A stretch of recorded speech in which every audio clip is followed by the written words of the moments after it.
Tantor Audio, a division of Recorded Books, presents The Body in Pain, The Making and Unmaking of the World by Elaine Scarry, narrated by Joyce Bean. Publisher's Note: this audiobook refers to figures included in the print and e-book editions of the book. Introduction. Although this book has only a single subject, that subject can itself be divided into three different subjects. First, the difficulty of expressing physical pain. Second, the political and perceptual complications that arise as a result of that difficulty. And third, the nature of both material and verbal expressibility, or more simply, the nature of human creation. It might be best to picture these three subjects as three concentric circles, for when we enter into the innermost space of the first, we quickly discover that we are, whether or not this is what we intended, already standing within the wider circumference of the second. And no sooner do we make that discovery than we learn we have all along been standing in the midst of the third. To be at the center of any one of them is to be simultaneously at the center of all three. Physical pain has no voice, but when it at last finds a voice, it begins to tell a story, and the story that it tells is about the inseparability of these three subjects, their embeddedness in one another. Although it is the task of this book to record that story, and hence to make visible the larger structures of entailment, it may be useful here at the opening to speak briefly of each subject in isolation.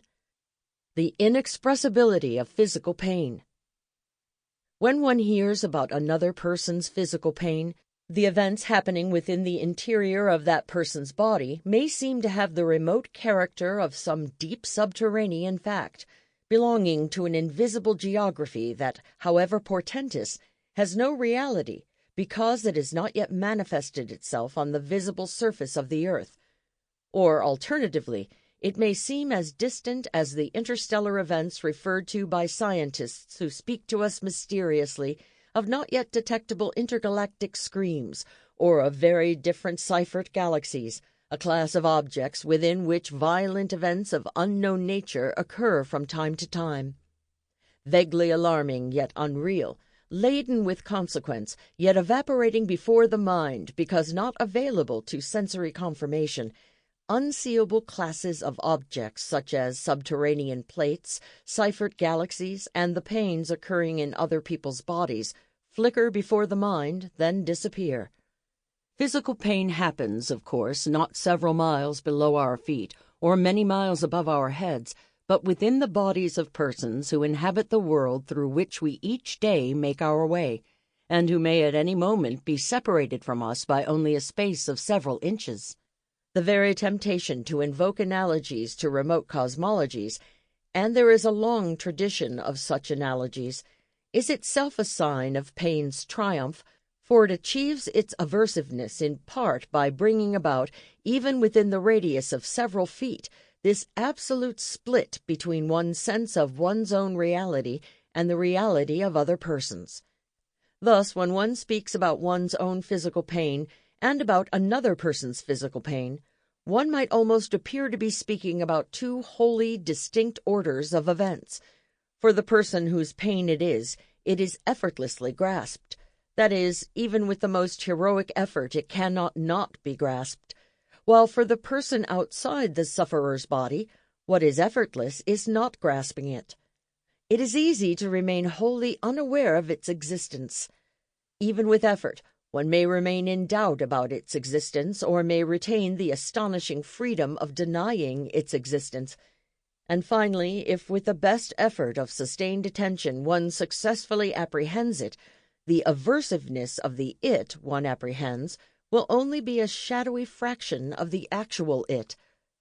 So for the person in pain, so incontestably and unnegotiably present is it that having pain may come to be thought of as the most vibrant example of what it is to have certainty, while for the other person it is so elusive that hearing about pain may exist as the primary model of what it is to have doubt. Thus pain comes unsharably into our midst as at once that which cannot be denied and that which cannot be confirmed. Whatever pain achieves, it achieves in part through its unshareability, and it ensures this unshareability through its resistance to language.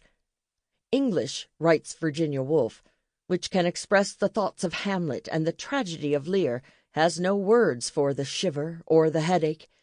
The merest schoolgirl, when she falls in love, has Shakespeare or Keats to speak her mind for her.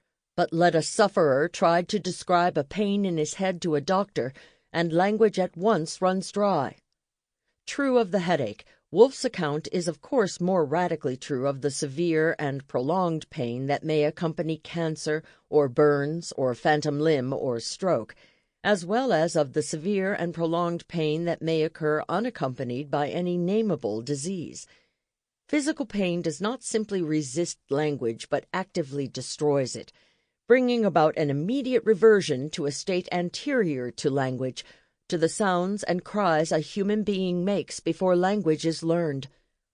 Though Woolf frames her observation in terms of one particular language, the essential problem she describes, not limited to English, is characteristic of all languages. This is not to say that one encounters no variations in the expressibility of pain as one moves across different languages. The existence of culturally stipulated responses to pain, for example, the tendency of one population to vocalize cries, the tendency of another to suppress them, is well documented in anthropological research. So, too, a particular constellation of sounds or words that make it possible to register alterations in the felt experience of pain in one language may have no equivalent in a second language. Thus Sophocles' agonized Philoctetes utters a cascade of changing cries and shrieks that in the original Greek are accommodated by an array of formal words, some of them 12 syllables long, but that at least one translator found could only be rendered in English by the uniform syllable ah, followed by variations in punctuation. Ah, ah. But even if one were to enumerate many additional examples, such cultural differences, taken collectively, would themselves constitute only a very narrow margin of variation, and would thus in the end work to expose and confirm the universal sameness of the central problem, a problem that originates much less in the inflexibility of any one language or in the shyness of any one culture than in the utter rigidity of pain itself. Its resistance to language is not simply one of its incidental or accidental attributes, but is essential to what it is. Why pain should so centrally require this shattering of language will only gradually become apparent over the course of this book, but an approximation of the explanation may be partially apprehended by noticing the exceptional character of pain when compared to all our other interior states. Contemporary philosophers have habituated us to the recognition that our interior states of consciousness are regularly accompanied by objects in the external world, that we do not simply have feelings, but have feelings for somebody or something, that love is love of X, fear is fear of Y, ambivalence is ambivalence about Z. If one were to move through all the emotional, perceptual, and somatic states that take an object, hatred for, seeing of, being hungry for, the list would become a very long one, and though it would alternate between states we are thankful for and those we dislike, it would be throughout its entirety a consistent affirmation of the human being's capacity to move out beyond the boundaries of his or her own body into the external, shareable world. This list and its implicit affirmation would, however, be suddenly interrupted when, moving through the human interior, one at last reached physical pain. For physical pain, unlike any other state of consciousness, has no referential content. It is not of or for anything. It is precisely because it takes no object that it, more than any other phenomenon, resists objectification in language. Often a state of consciousness other than pain will, if deprived of its object, begin to approach the neighborhood of physical pain. Conversely, when physical pain is transformed into an objectified state, it, or at least some of its aversiveness, is eliminated. A great deal, then, is at stake in the attempt to invent linguistic structures that will reach and accommodate this area of experience normally so inaccessible to language. The human attempt to reverse the de-objectifying work of pain by forcing pain itself into avenues of objectification is a project laden with practical and ethical consequence. Who are the authors of this attempted reversal, the creators or near creators of a language for pain? Because the words of 5 different groups of women and men have been regularly consulted in the preliminary thinking for this book, it will be helpful to name them here, though they together constitute only a very partial list of all those who have entered into the long history of this struggle.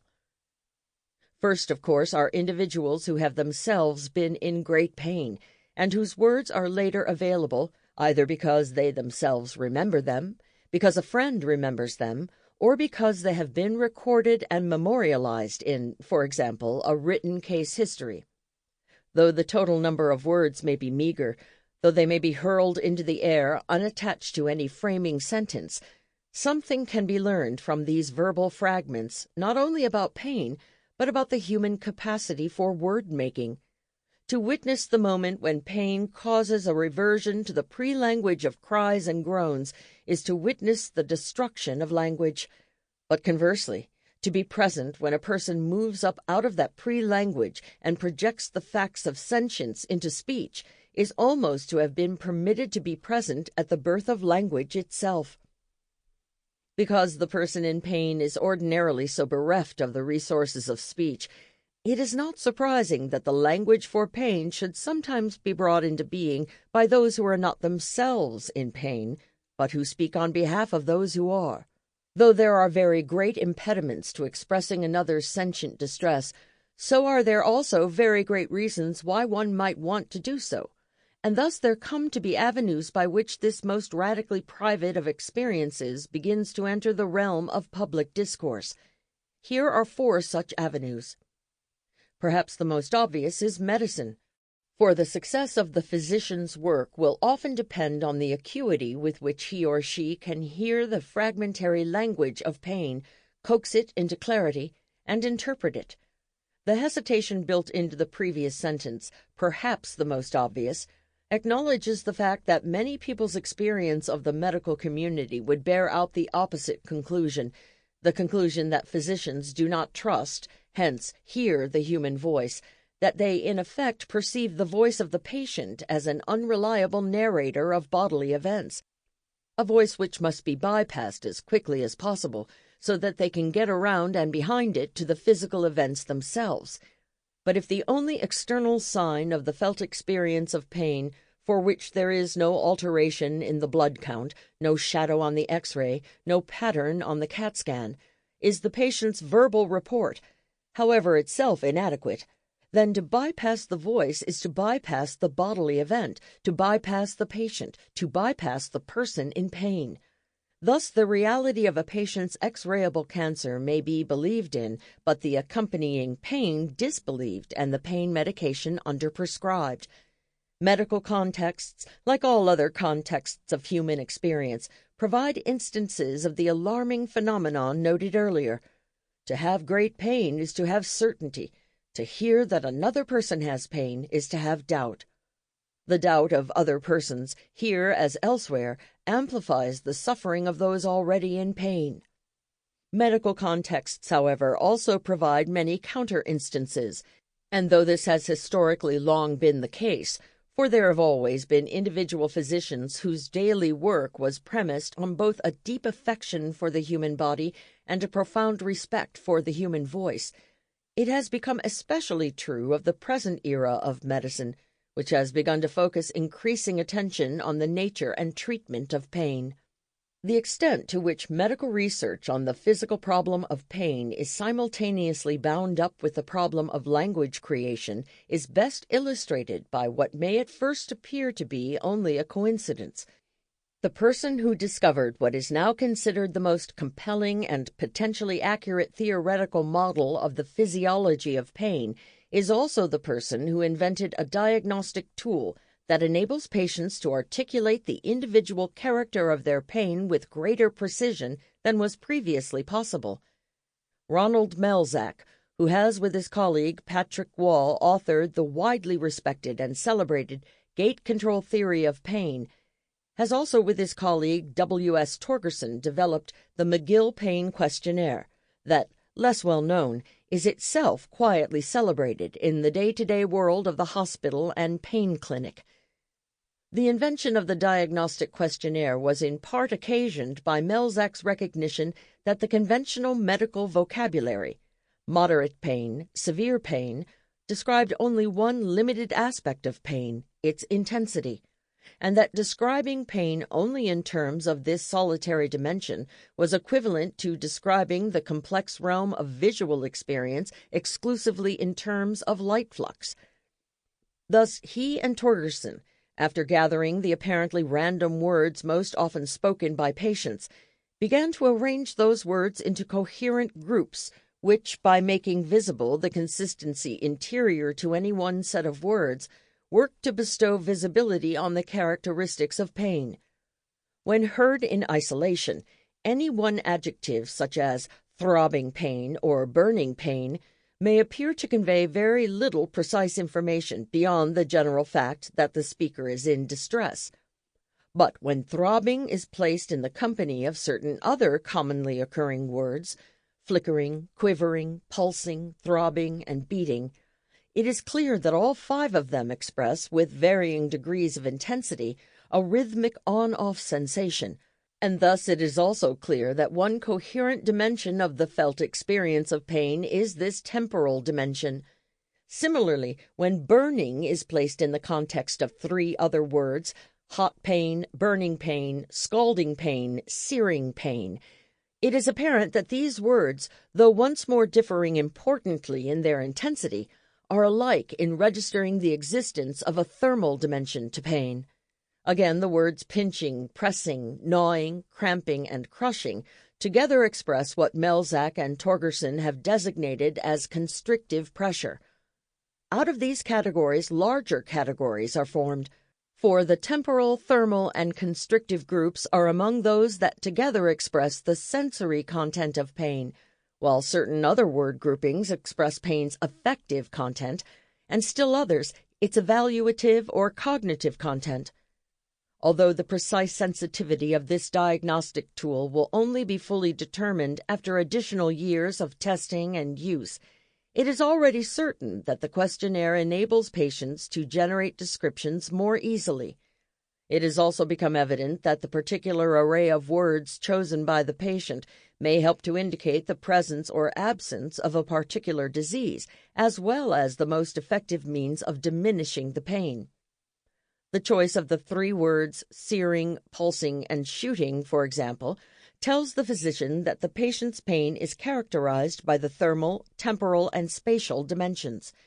Because this particular triad of dimensions is more characteristic of some diseases than of others, the physician knows whether arthritis or instead cancer or instead nerve damage should be suspected as a possible accompaniment. Again, because pain characterized by this particular triad of dimensions has begun to be shown in the initial years of the questionnaires' use to be more susceptible to some forms of therapy or medication than others, the physician knows how best to begin the longed-for healing process. It would be inaccurate to suggest that either the medical problem of pain or the problem of expressing pain in medical contexts has been solved, but through the mediating structures of this diagnostic questionnaire, language, as if, T.S. Eliot might say, a magic lantern through the nerves in patterns on a screen, has begun to become capable of providing an external image of interior events. Melzack and Torgerson have not discovered new words, but have instead uncovered a structure residing in the narrow, already existing vocabulary, the vocabulary originated by patients themselves. Thus necessary to the invention of this diagnostic tool was Melzack's assumption that the human voice, far from being untrustworthy, is capable of accurately exposing even the most resistant aspects of material reality. The depth of his belief in the referential powers of the human voice only becomes visible, however, when one recognizes that he has found in language not only the record of the felt experience of pain, the signs of accompanying disease, and the invitation to appropriate treatment, as are all suggested by the McGill questionnaire, but has found there even the secrets of the neurological and physiological pathways themselves. For, according to his own account, it was while listening to the language of his patients that he first intuited what in its later formulation became known to us as the gate control theory of pain. This same trust in language also characterizes the work occurring in several non-medical contexts, and so in addition to medical case histories and diagnostic questionnaires, there come to be other verbal documents, the publications of Amnesty International, the transcripts of personal injury trials, the poems and narratives of individual artists, that also record the passage of pain into speech. Each of these three enables pain to enter into a realm of shared discourse that is wider, more social than that which characterizes the relatively intimate conversation of patient and physician. Because this public realm is of central concern in this book, each of the three will be extensively drawn on, at times appearing in the foreground and at other times in the background of the arguments being made. Amnesty International's ability to bring about the cessation of torture depends centrally on its ability to communicate the reality of physical pain to those who are not themselves in pain. When, for example, one receives a letter from Amnesty in the mail, the words of that letter must somehow convey to the reader the aversiveness being experienced inside the body of someone whose country may be far away, whose name can barely be pronounced, and whose ordinary life is unknown except that it is known that that ordinary life has ceased to exist. The language of the letter must also resist and overcome the inherent pressures toward tonal instability. That language must at once be characterized by the greatest possible tact, for the most intimate realm of another human being's body is the implicit or explicit subject, and by the greatest possible immediacy. For the most crucial fact about pain is its presentness, and the most crucial fact about torture is that it is happening. Tact and immediacy ordinarily work against one another. Thus, the difficulty of sustaining either tone is compounded by the necessity of sustaining both simultaneously. The goal of the letter is not simply to make the reader a passive recipient of information about torture, but to encourage his or her active assistance in eliminating torture. The reader of the letter may now, for example, become the writer of a letter. That is, the person may begin to use his own language, though he may also draw on the language provided by Amnesty International, as Amnesty International in its formulations in turn has drawn on the language of former political prisoners, to address appropriate government officials or others who may have the authority to stop the torture. As even this brief description suggests, embedded in Amnesty's work as in medical work, is the assumption that the act of verbally expressing pain is a necessary prelude to the collective task of diminishing pain. It is also true that here, as in medicine, the human voice must aspire to become a precise reflection of material reality. Amnesty's ability to stop torture depends on its international authority, and its international authority depends on its reputation for consistent accuracy. The words "someone is being tortured" cannot be and are never pronounced unless it is the case that someone is being tortured. A fourth arena in which physical pain begins to enter language is the courtroom.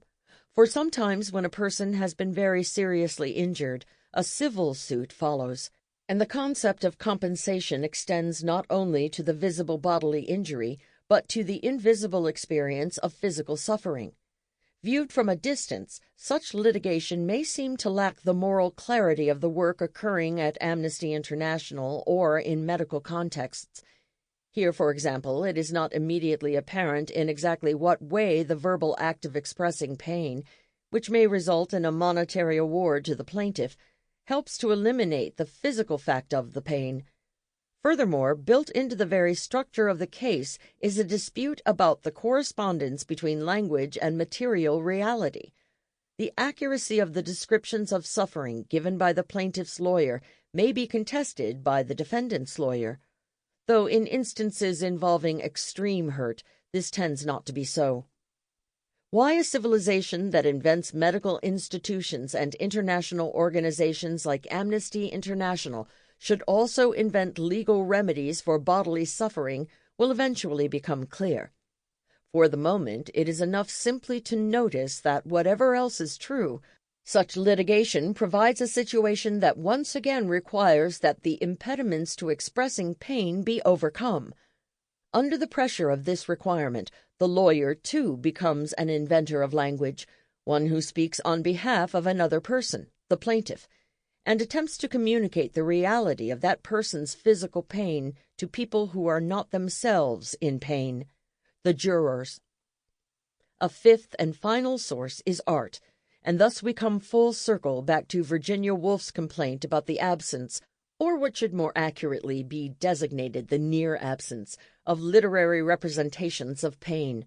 Alarmed and dismayed by his or her own failure of language, the person in pain might find it reassuring to learn that even the artist, whose life work and everyday habit are to refine and extend the reflexes of speech, ordinarily falls silent before pain.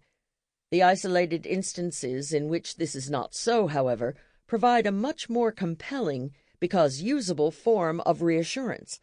Fictional analogues, perhaps whole paragraphs of words, that can be borrowed when the real-life crisis of silence comes. Here and there in the vast expanse of literary texts, one comes upon an isolated play, an exceptional film, an extraordinary novel that is not just incidentally but centrally and uninterruptedly about the nature of bodily pain. In Sophocles' Philoctetes, the fate of an entire civilization is suspended in order to allow the ambassadors of that civilization to stop and take account of the nature of the human body, the wound in that body, the pain in that wound. Bergman's Cries and Whispers opens with a woman's diary entry. It is Monday morning, and I am in pain, and becomes throughout its duration, a duration that required that its cinematographer photograph 200 different background shades of red, a sustained attempt to lift the interior facts of bodily sentience out of the inarticulate pre-language of cries and whispers into the realm of shared objectification. More often, though still with great rarity, the subject may enter briefly into a small corner of a literary text, and such passages, whether a single line or a scene, may work to expose its attributes, even if the writer has merely shouted at pain, has resorted to name-calling. The useless, unjust, incomprehensible, inept abomination that is physical pain, writes Huysmans, or has instead bestowed on it a single name. I have given a name to my pain, and call it dog, announces Nietzsche, in a brilliantly magisterial pretense of having at last gained the upper hand. It is just as faithful, just as obtrusive and shameless, just as entertaining, just as clever as any other dog, and I can scold it and vent my bad mood on it, as others do with their dogs, servants, and wives. In the isolation of pain, even the most uncompromising advocate of individualism might suddenly prefer a realm populated by companions, however imaginary and safely subordinate. The rarity with which physical pain is represented in literature is most striking when seen within the framing fact of how consistently art confers visibility on other forms of distress. The thoughts of Hamlet, the tragedy of Lear, the heartache of Woolf's merest schoolgirl.